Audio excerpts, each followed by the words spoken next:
Download da notícia, primeira edição. Grande São Paulo. Grande São Paulo.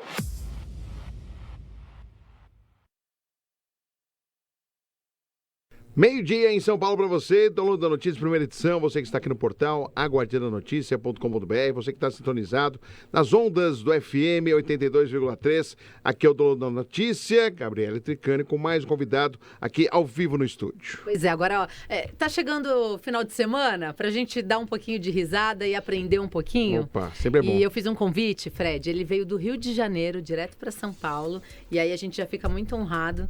Prazer estar aqui. Diego Guimarães. Prazer. Como é que eu te chamo, Diego? Diego, ele é babalorixá? Exatamente. Ele é sacerdote dentro do culto tradicional iorubá, mas pode me chamar como você quiser.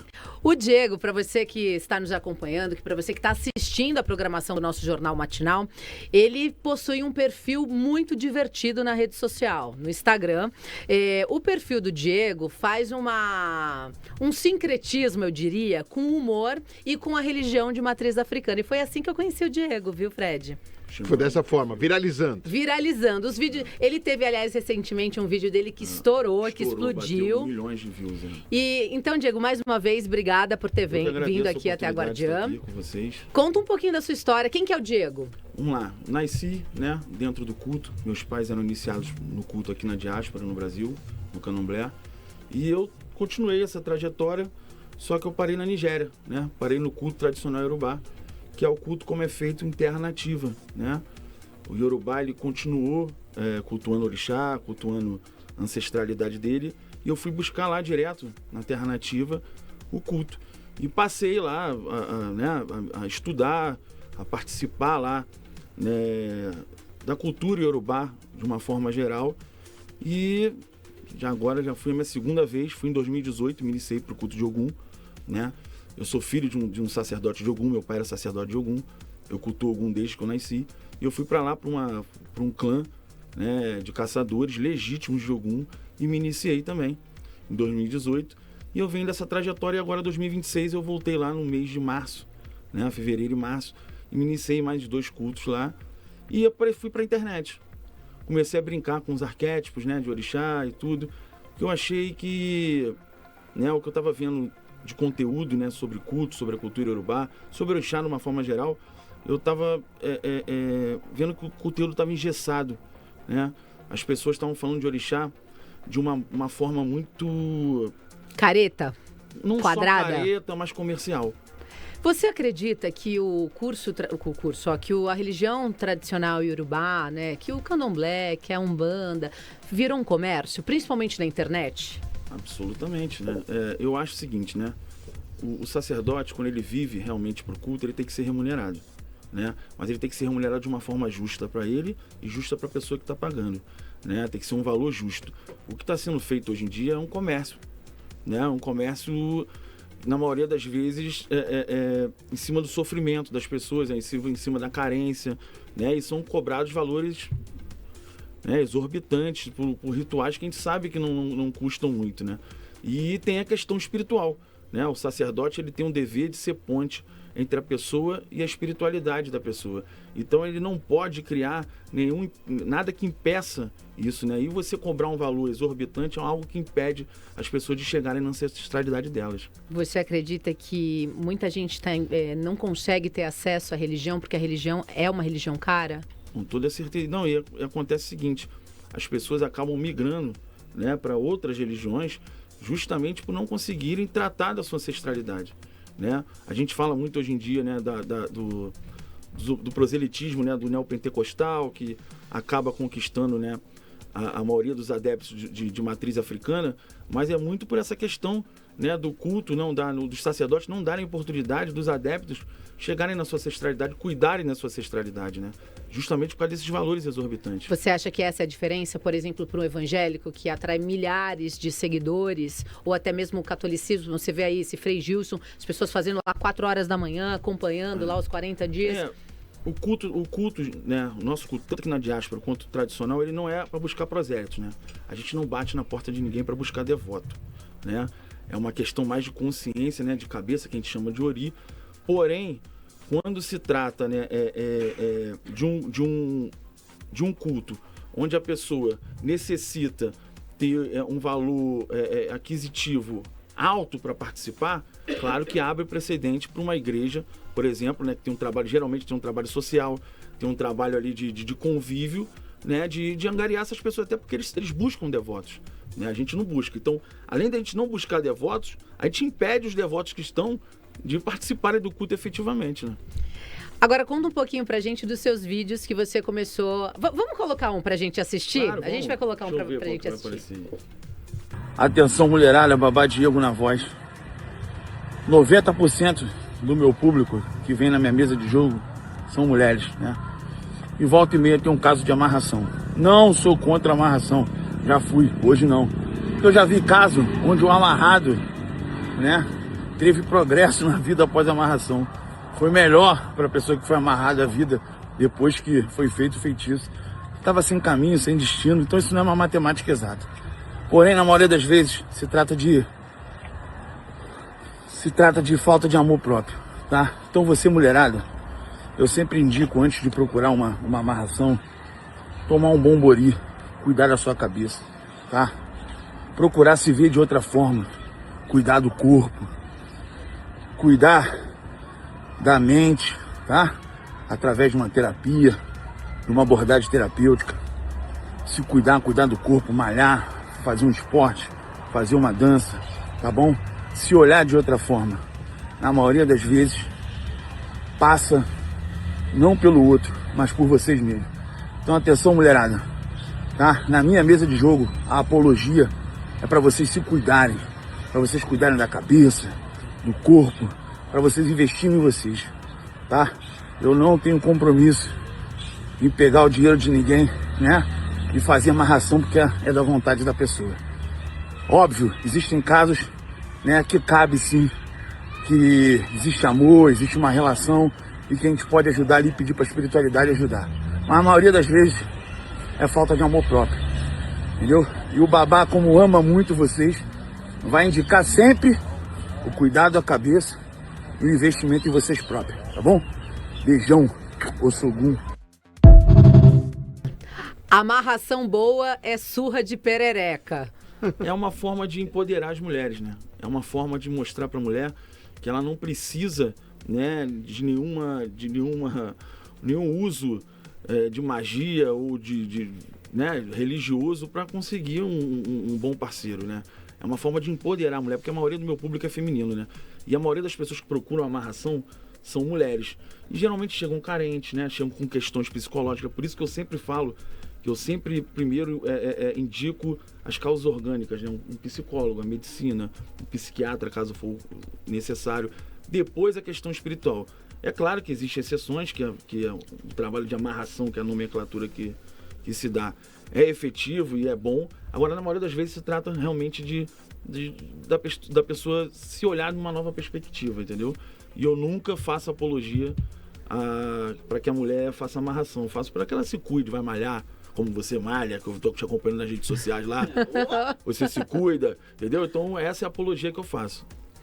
E aí você faz umas brincadeiras lá também para ensinar as pessoas sobre o que é o culto tradicional iorubá, sim, porque a religião aqui no Brasil, muitas pessoas, quem não é do culto, quem não conhece, caracteriza em candomblé e umbanda, sim, né? E o culto, ele é muito... Tem o culto de Ifá, que eu sei que você não é do culto de Ifá, sim, e você várias vezes responde. E as pessoas confundem também, né? Normal. O Ifá com o tradicional iorubá. Sim, é normal, porque o Ifá, né, ele já tem essa pegada de prosélito, né, de buscar devotos. E ele tem corpus literário, né? Ou seja, a nossa tradição é muito na oralidade. A tradição de Ifá, né, tem muita coisa escrita. Então isso facilita essa questão dos adeptos chegarem, adentrarem ao culto. Então quando eu falo assim, o culto tradicional iorubá não é Ifá, não é uma forma de levantar bandeira contra o Ifá, mas é só para mostrar que o Ifá é mais um culto dentro da tradição iorubá. E essa questão dos vídeos foi porque eu acho as coisas muito engessadas. O que a gente está vendo aí dos sacerdotes, do conteúdo na internet, é aquele conteúdo, né, projetado, planejado. E a gente está falando de culto. Culto é ser humano. Né? Culto é essência, culto é sentimento. Então, se eu tiver que me fantasiar para falar daquilo que é essencial na minha vida, tem alguma coisa errada. Então, por isso que eu brinco, falo com humor, sempre tento, né, levar conhecimento através do humor. Vamos colocar mais um vídeo para ele comentar. Existe um mito aqui no Brasil que ele tem correspondência também na Nigéria, que é o mito de Ogum cortando a cabeça do seu próprio povo no momento de impulsividade. Ogum, no ato de impulsividade, vai lá, corta a cabeça do seu próprio povo, sai matando todo mundo, sai cortando a cabeça de todo mundo no ato cólera, né? Impensado, ele vai, corta a cabeça de todo mundo, mata todo mundo e se arrepende depois, adentra o solo e torna-se orixá.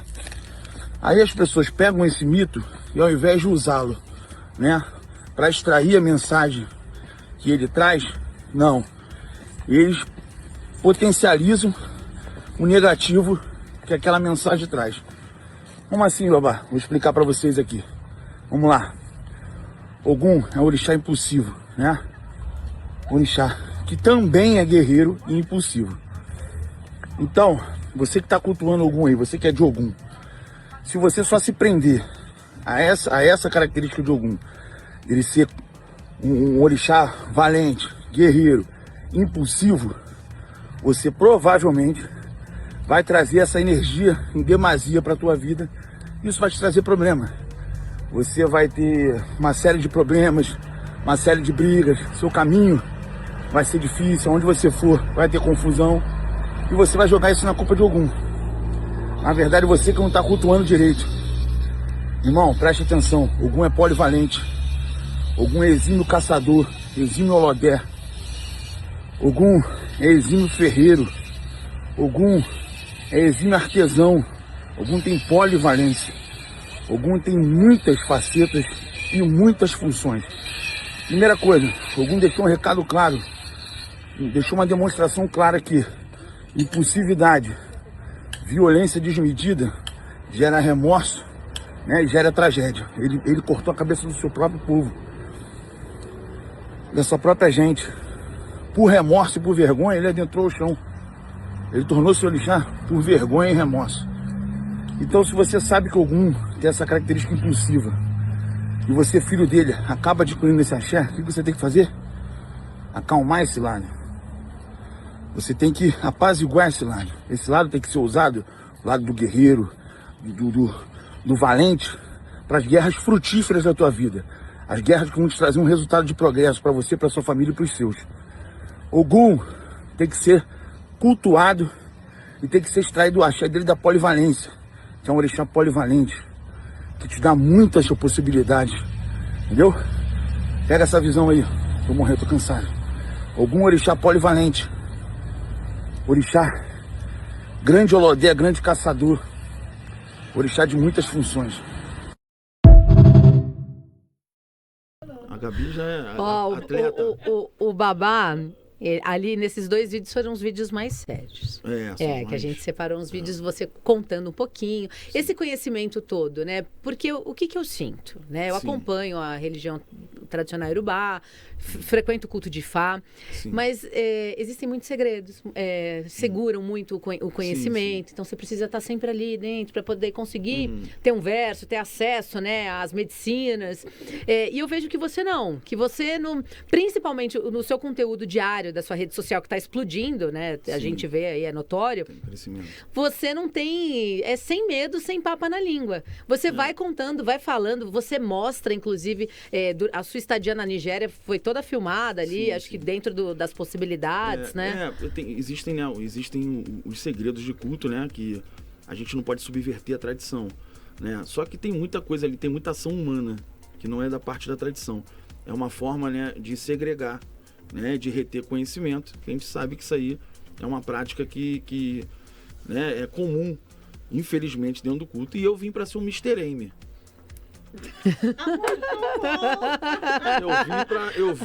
Eu vim para mostrar para todo mundo que o culto é muito mais simples do que parece, né? E todo mundo pode ter acesso e não precisa toda essa questão, essa egrégora de segredo, de mistério, porque isso aí gera, né, uma escassez que infelizmente faz com que muitos sacerdotes cobrem valores exorbitantes das pessoas. Carros, né? Eu brinco, eu falo assim, tá comparado lá com a Igreja Universal, que tem diversos processos em relação a de Macedo. Uma feitura, 20, 30 mil reais. Não, um bori. 5 mil, 6 mil reais, né? Então, são valores, assim, muita gente chega, né, para se consultar comigo e chega, pô, não consegui dar um bori, que é um ritual, você conhece muito bem, um ritual simples de alimentar a cabeça, um ritual importante para qualquer pessoa dentro do culto, né? E até professa, fora, acho que até quem é fora tem que fazer bori uma vez na vida. É o cuidado da cabeça, e a pessoa chega lá e fala, eu não estou conseguindo dar bori. E eu vejo que a pessoa está perturbada espiritualmente, né? E aí eu falo, mas por que você não conseguiu? Porque o sacerdote me cobrou R$5.000. Então, se você fizer, né, uma comparação ali com o salário mínimo, olha o absurdo, as pessoas cobrando quase 3 salários mínimos para cuidar da cabeça de uma pessoa. Fabi tá aqui com a gente. E aí acaba fugindo também da própria religião, exatamente, né? Da própria orientação, perde a essência, não é? Porque o sacerdote, qual é a função do sacerdote? Ele tem que ser ponte entre a espiritualidade da pessoa e o orixá. Essa é a função do sacerdote. Ele não foi feito para ser colocado no pedestal, ele não foi feito para ser, né, endeusado, ele foi feito para ser a ponte entre a pessoa e a espiritualidade dela. Agora, ele tem que ser remunerado porque ele deixa a vida dele de lado, né, para se dedicar a isso. Agora, ele não pode impedir da pessoa percorrer essa ponte. Sim. Se ele é a ponte entre a pessoa e a espiritualidade dela, e ele, por uma questão de ego, ou por uma questão que ele acredita que deve se cobrar um valor que a pessoa não pode pagar, ele está impedindo que a pessoa chegue na espiritualidade dela. Então eu acho que o valor, né, tem que ser cobrado, porque o sacerdote dedica a vida dele, o tempo dele para aquilo ali, mas tem que ser um valor justo para a pessoa, né, e para o sacerdote. Fabi? Não, eu achei interessante o que você está colocando. Eu acho que assim, a internet veio justamente para a gente levar mais informação e mais acesso às pessoas, e é o trabalho que você faz. Sim. E encontrou ali uma narrativa, né, Gabi, que conecta com as pessoas, que mesmo quem não é da religião passa a entender também que é importante isso. Porque muitas vezes as pessoas também têm medo da religião. Isso, não é desmistifica, não é? Se eu falar para vocês que tem uma porção de neopentecostal que me segue, vocês acreditam? Pois é, Claro. com certeza, porque é informação. E o pessoal fala assim, você é leve, você fala com humor. Porque o que a gente vê, infelizmente, na rede social, e a Gabi sabe muito bem disso, é uma outra imagem. Entendeu? As pessoas vendem uma outra imagem, né? E eu vim para falar que a gente pode cultuar orixá, a gente pode falar de orixá de uma forma leve. Tô quase contratando o Mr. M pra ficar aqui na Guardiã comigo, hein? De sexta-feira. Ó, vamos brincar. Tem um vídeo de caixinha que ele respondeu? Vamos eu tenho medo. Os vídeos de caixinha eu tenho medo, hein? O vídeo de caixinha eu tenho medo, mas vamos ver. Sou casado e me envolvi com o pai de santo do meu terreiro. Ele é de Ogum, tô apaixonado. Mulher, eu sou fofoqueiro. Eu fui lá no teu perfil, entendeu? Eu ouvi teu marido, eu fui atrás do pai de santo. Tomou-lhe uma surra de peregúnia. Eu vi que tá do Oxum também. Só Oxum poderia fazer. Eu vi teu vídeo com teu marido. Num amor danado. Pô, mulher de Oxum é foda. Eu aviso, cara. Mulher de Oxum é foda. E quando toma surra de peregum, não tem jeito. Vai dar merda, hein? Eu vim do futuro pra te avisar que isso vai dar merda, hein? Isso vai dar merda. Eu só vim do futuro pra te avisar isso. Pô, mulher do Oxum, puta que pariu. Eu falo, vocês pensam que é mentira. Entendeu? Teu marido tem cara de homem de Oxalá, coitado. E tu tomou-lhe a surra de um homem de peregum de Ogum. Foda. Então é uma brincadeira, né? As pessoas podem ver ali, né, superficialmente, mas ali eu tô falando de uma característica, né? Dentro dos versos, né, que existem dessa orixá, né, a gente vê uma característica dela de ser subjetiva, de ter um arquétipo. Ela consegue, né, como eu posso dizer, de um eufemismo aqui para não ofender nenhuma filha de Oxum, né? É uma orixá que ela consegue esconder suas reais intenções, né? Isso está dentro dos mitos dela. Então eu falo ali de uma forma, né, com humor, né? Pego um caso da vida real e mostro que ali tem um pouquinho. Mas ali, tem né? uma sedução, então. Quem consegue esconder. Claro, é muito ela não tem orixá, interessante. não tem orixá mais sedutora do que Oxum. Aí. Entendeu? Ela é realmente a dona da sedução e ela nunca transparece realmente o que ela pensa, o que ela, né, sente. Então por isso que eu sempre brinco com as mulheres de Oxum, falando que, né, tome cuidado com mulher de Oxum. E mulher de Oxum sempre guarda o segredo pra ela. Ela faz a egípcia. Ela faz egípcia, exatamente. A minha filha é de Oxum, né? Eu falo, não adianta vir com esse seu jeitinho aí, que eu te conheço do avesso. Você nunca sabe o que ela tá pensando, nunca sabe o que ela tá... Você como mãe deve saber, mas a maioria das pessoas não sabe, né? E vamos falar então de arquétipos de orixás femininas, que você brinca, né? Vamos lá. Eu vejo nas caixinhas assim, sou de Yansan e fiquei com Ogã de Ogum. De Ogum. E aí? Confusão, vai dar delegacia, tá? Vai dar fórum, vai dar processo, vai dar medida protetiva, na maioria das vezes. Mulher de Ançã é muito impulsiva, né? A mulher de Ançã é muito intensa. Então ela vai entrar num relacionamento de forma intensa e de forma impulsiva. E o homem de Ogum é um homem dado à boemia. Então essa junção acaba sempre dando confusão, né? Acaba dando problema, né? Uma mulher impulsiva, intensa, vivendo um relacionamento com um homem boêmio, geralmente dá briga, né? Geralmente dá confusão. E aí quando eu boto essas caixinhas, o pessoal vem, foi isso mesmo, eu tenho uma medida protetiva contra o meu marido. Foi isso mesmo, eu quebrei o carro do meu marido. Foi isso mesmo, eu quebrei não sei o que do meu... Então, realmente... E não tem classe social, né? Claro porque a que gente tá não. falando de essência, né? Não, isso não tem classe social. Eu escuto cada história, a gente tem ali, né? A gente tem um conhecimento ali. Eu escuto cada história, vem gente, vem artista. Aqui a gente preserva, né? Claro, a obviamente, identidade. questão de ética. Artistas me chamam, falam, adorei essa tua brincadeira, ó, eu sou uma mulher de Oiá. Ó, eu sou assim mesmo e tal. Então, E com quem que dá certo mulher de Oiá? Mulher de Oiá dá certo com homem de Ogum. Mas não dá medida protetiva. Dá medida protetiva, mas dá certo.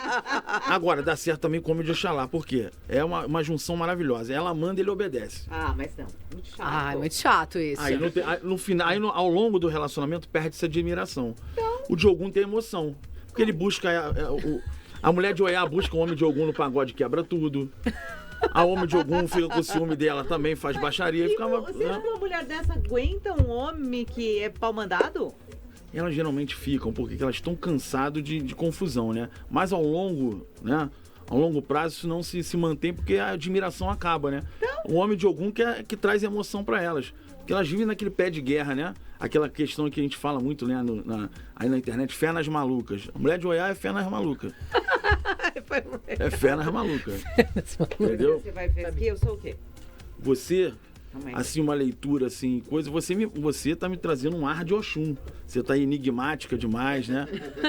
Mulher de Oxum geralmente é enigmática, né? Observadora, isso é a mulher de Oxum. Né? Mulher de Oiá, ou que tem algum orixá masculino, como a Gabi, é uma mulher que fala mais, né? Que se expõe mais, né? Que dá mais a sua opinião. Então, a Gabi é uma mulher que tem, além de ter arquétipo de orixá homem, ela tem um arquétipo de Oiá. Firme nela ali. Tá vendo, Diego, que eu passo aqui, Diego? Eu tô na cota do homem aqui. Tá vendo a coisa como funciona aqui. Vamos colocar mais um vídeo de caixinha dele. Medo. Tô apaixonada pelo tranca-rua do meu terreiro. E o cavalo é casado. O que eu faço? Cara, a princípio tem que se tratar, né? Mas o que é? Tesão pela calça coladinha? Vem sem blusa, né? De chapelão, né? Charuto, tridente, né? É fetiche, né? Fetiche, dando uma gargalhada sem blusa, né? De capa. Porra, diferente, né? Eu sei que tá com dificuldade de homem, tá com falta de surra de peregum. Pô, ou tu tá fazendo seguro de Roscov. Tu quer dar pro médium, tu já sabe que ele é casado, entendeu? Ele tá metendo essa. Se babar, tu fala que foi o tranca-rua que te enfeitiçou. Ah, me deixei levar, né? Se der merda, tu já tem uma... né? Tu já tem aí um álibi aí. Das duas, uma. Não tem jeito. Já deve estar imaginando até o cartão. Deu? Tranca-rua de cartel lá botando. Caralho, meu irmão, quando eu penso que eu já vi de tudo. Comenta esse vídeo pra gente. O primeiro contato, geralmente, né, das pessoas com a religião aqui no Brasil se dá na Umbanda, né? Porque é muito mais fácil encontrar terreiro de Umbanda, né? Do que terreiro de Candomblé ou de culto tradicional, então é mais difícil ainda. Então a Umbanda tem muito essa questão, né, do médium incorporar, receber a entidade, né? É muito comum. E essa questão do atendimento, né, gratuito, né, a caridade que se faz nos atendimentos, acontece esse tipo de coisa aí. Essa mulher, ela continuou me mandando mensagem que ela disse realmente estava apaixonada pelo tranca-rua. Aí eu falei, mas você tem certeza que... Não, eu tô apaixonado, não sei se eu tô apaixonado pelo cavalo ou pelo tranca-rua. Eu falei, perdão, você quer ter uma relação sexual com ele e você tá criando um álibi, pô. Você tá falando com um adulto. Tranca-rua, não, mas eu gosto, quando o tranca-rua chega, me cria um negócio. Mas tudo bem, então é fetiche. Um fetiche. Tá bom, tá tudo bem. Eu falei, pede pro teu marido ou teu namorado se fantasiar de tranca-rua, pô. Não tem problema. Só não faça isso dentro do terreiro, pô. Faça isso fora do contexto espiritual. Né? Em casa você pede, né? Se transformam, se fantasiam de enfermeira, né? De bombeiro, você vai de trancar a rua.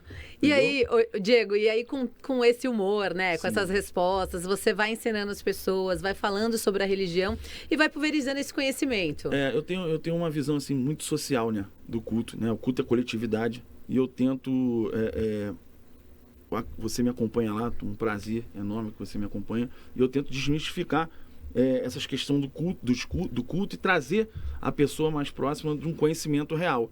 E eu faço isso com humor, né? E levando informação mesmo, informação às vezes muito relevante que as pessoas não estão nem preparadas, não sabem nem o que eu estou passando, porque não tem um conhecimento estrutural para receber aquele conhecimento. Por exemplo, o Gabi entende, fala, cara, isso aí é uma informação importante. Só que a pessoa que está ali pelo humor, muitas vezes não consegue. Só que ao longo do tempo, ela vai conseguindo construir uma ideia de culto, um pensamento de culto através dos meus vídeos.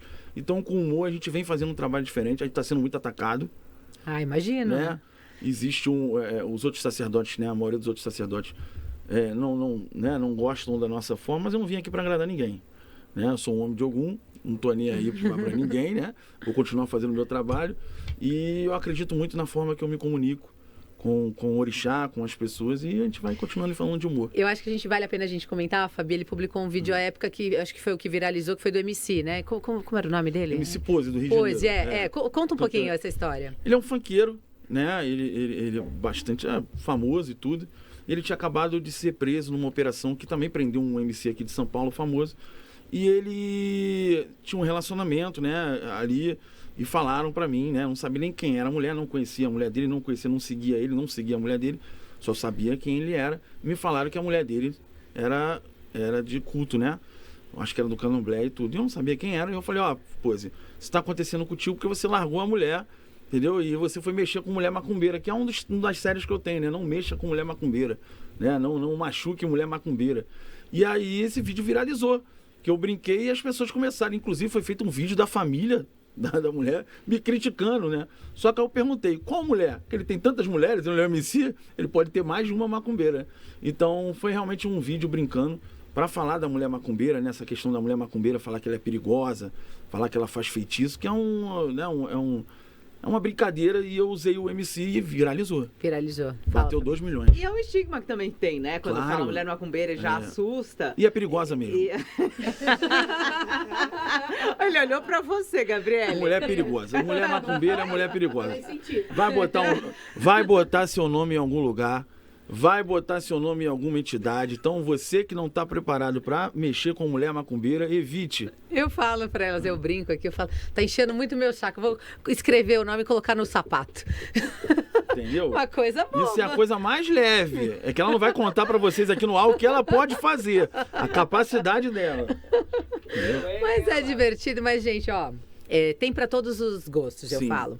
A gente brinca, a gente fala, mas na religião evangélica eles falam também, vou fazer uma oração para pesar a mão. Então, em todas as religiões tem. Só que tem esse estigma aqui no Brasil de que é do demônio, que é do capeta, que é isso e aquilo. E, na verdade, o diabo, foi criado pelo cristianismo. Então, no culto tradicional iorubá, no Ifá, no candomblé, na Umbanda, não existe diabo. Cara, eu acho incrível que você falou agora, que vale a pena falar sobre isso, né? Que o conceito de pecado é um conceito judaico-cristão, né? O Yorubá, né, nativo, ele não tem conceito de pecado porque ele não entende, ele não sabe o que é pecado, né? O diabo não é nosso.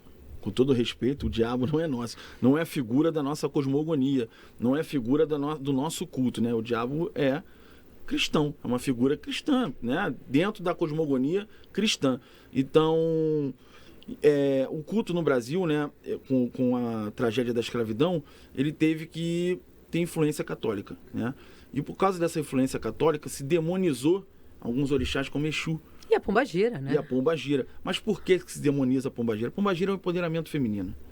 A pombagira é a força da mulher, né? É a liberdade sexual da mulher, a liberdade da mulher ser quem ela é a liberdade, a potência da mulher, né? E a gente vive numa sociedade patriarcal, machista, que nunca vai aceitar que uma mulher seja empoderada. Não, né? que a mulher não pode ter prazer, é só não o homem. pode ter prazer, exatamente. Vira um problema. É uma questão de misoginia mesmo, e é a figura que é revolucionária. Pombagira é uma figura brasileira revolucionária. né? Que eu acredito que toda mulher deveria ter como um modelo de luta, né? De combate ao machismo e ao patriarcado. Fabi? Não, perfeito. Pra gente ir encerrando aqui, senão você vai passar a tarde aqui com a gente aqui, né?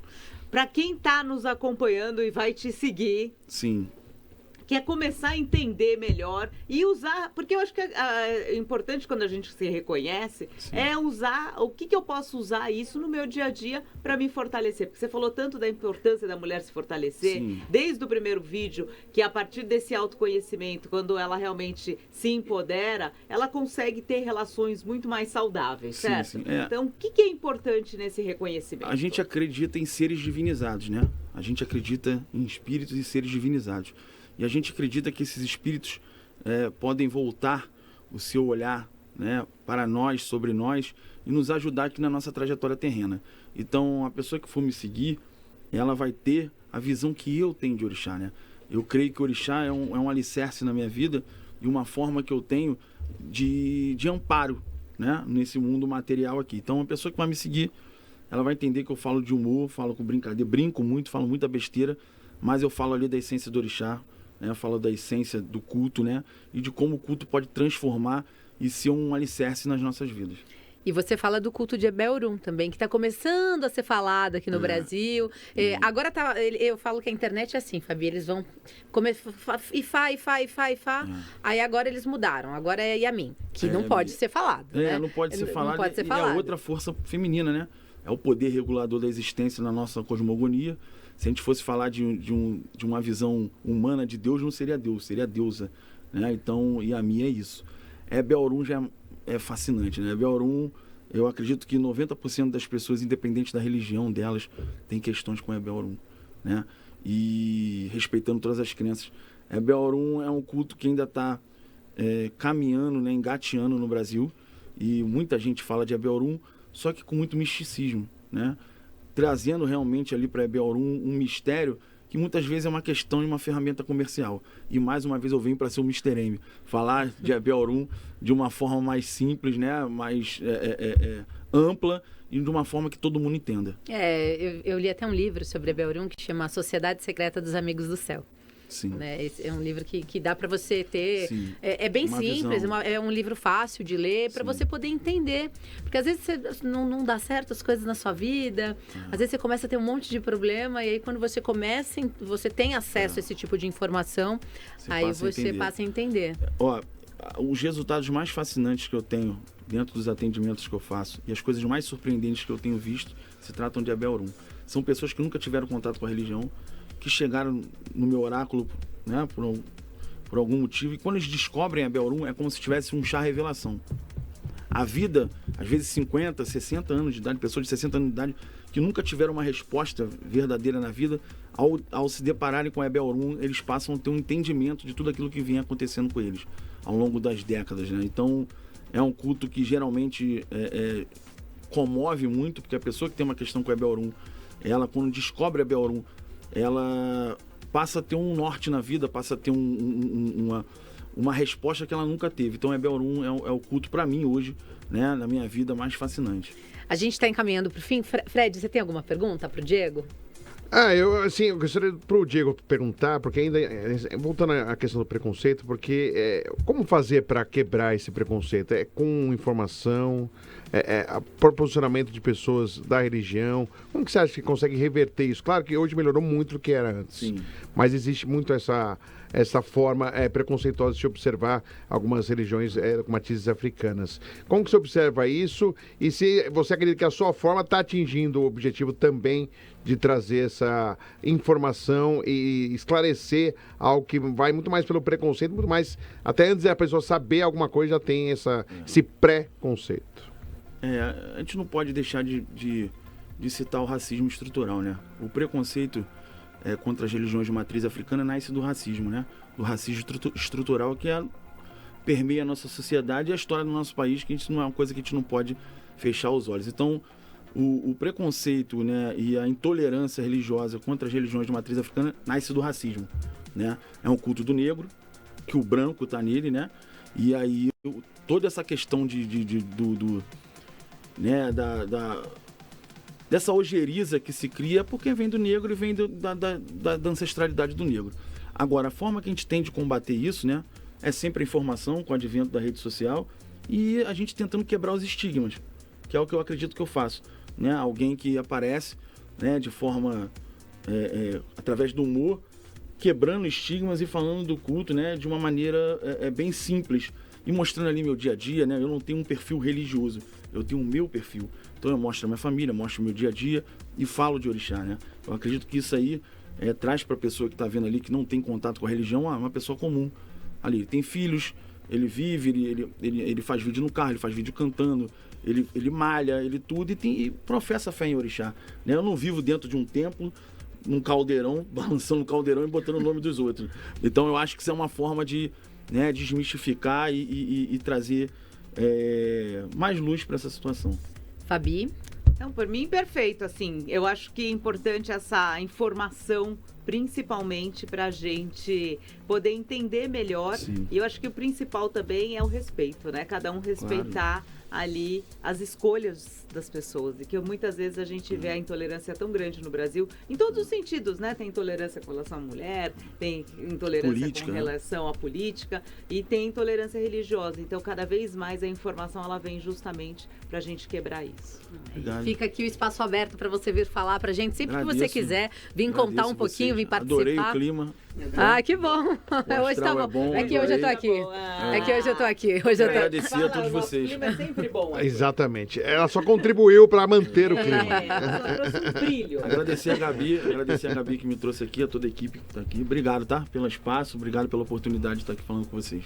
Obrigada mais uma vez. Olha, lembrando que esse conteúdo vai ficar disponível no nosso portal daqui a pouquinho, em aguardiandanoticia.com.br. Para você que está assistindo a gente agora e chegou, né, Fabi? Já tem lá a entrevista completa e os principais momentos na nossa rede social favorita, que é o Instagram. Porque se a gente ficar dividindo, né, Instagram, Facebook, TikTok, é muita rede social pra gente trabalhar. Mas é sempre aguardiandanoticia.com.br. No nosso portal também tem todos os acessos às redes sociais. Exatamente. A gente vai pro intervalo e na sequência tem a última parte do download da notícia, a primeira edição com a Fabi e com o Fred. A gente volta já já.